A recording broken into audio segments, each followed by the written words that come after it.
আসসালামু আলাইকুম। কেমন আছেন বন্ধুরা? আশা করছি কাছের এবং দূরের, দেশে এবং দেশের বাহিরে যে যেখানে আছেন আলহামদুলিল্লাহ পরিবার নিয়ে ভালো আছেন।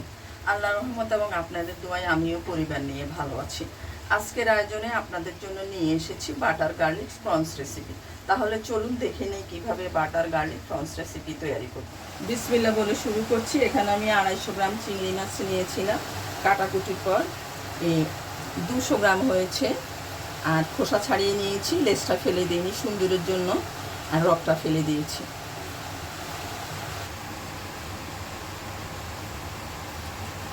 চুলায় একটা প্যান বসিয়ে দিয়েছি আমি সামান্য পরিমাণ তেল দিয়ে।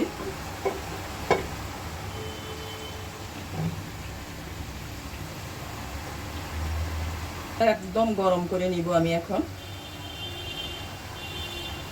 আর চুলাটা হাই হিটে থাকবে, হাই হিটে রেখে আমি রান্নাটা শেষ করব। তেল গরম হয়ে গিয়েছে।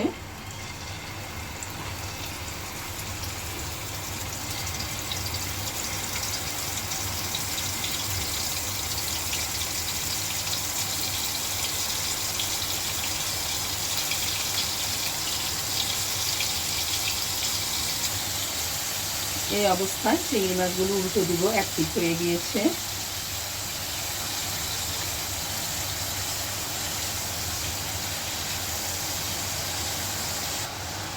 এখন দিয়ে দিচ্ছি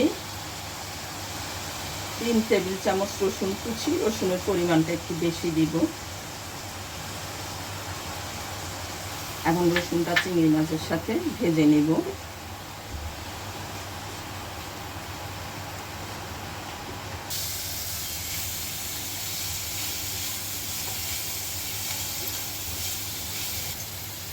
দিয়ে দিচ্ছি 1 টেবিল পরিমাণ ধনেপাতা কুচি।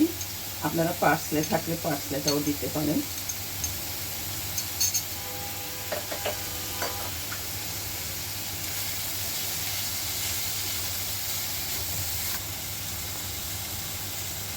দিয়ে দিচ্ছি চিংড়ি মাছের স্টক।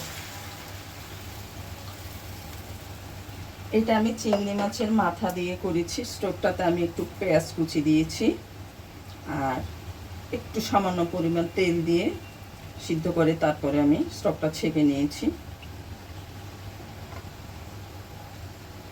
এখন দিয়ে দিব লবণ, যেহেতু আমি আগে লবণ দিইনি।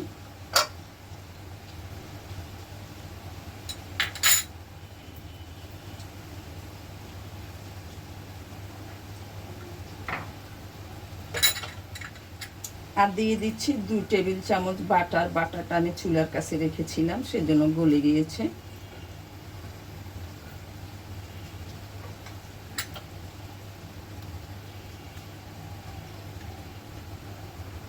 এটা আনসল্টেড বাটার।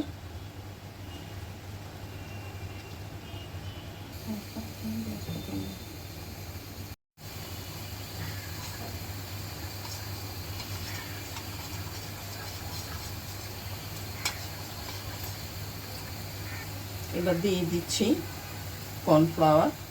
কর্নফ্লাওয়ারটা আপনারা ইচ্ছা করলে দিতে পারেন, আবার বাদও দিতে পারেন। কর্নফ্লাওয়ারটা দিলে ঝোলটা একটু ঘন হবে, গায়ে গায়ে লেগে যাবে ঝোলটা। এবার দিয়ে দিচ্ছি চিলি ফ্লেক্স। এটা ঝালটা আপনারা আপনাদের পছন্দ অনুযায়ী দিবেন। দিয়ে দিচ্ছি গোলমরিচ ক্রাশ। দিয়ে দিচ্ছি ধনেপাতা কুচি।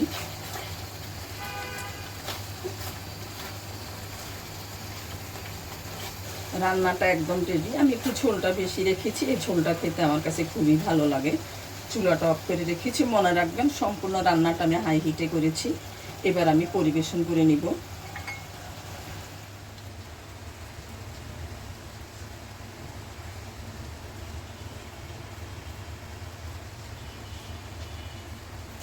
এই রান্নাটাতে আমি ভুলে গেছি বলতে, এই রান্নাটাতে আমি স্টক ব্যবহার করেছি চিংড়ি মাছের। আপনারা ইচ্ছা করলে স্টকের পরিবর্তে পানিটাও ব্যবহার করতে পারেন। দেখেন দেখতে কতটা সুন্দর লাগছে। এই বাটার গার্লিক প্রনস খেতে অত্যন্ত মজাদার এবং সুস্বাদু হয়। ট্রাই করে দেখতে পারেন। এটা ভাত, পোলাও, ফ্রাইড রাইস এবং সব কিছুর সাথেই খাওয়া যায়। আজ এই পর্যন্ত, আবারও দেখা হবে নতুন কোনো রেসিপি নিয়ে। আল্লাহ হাফেজ।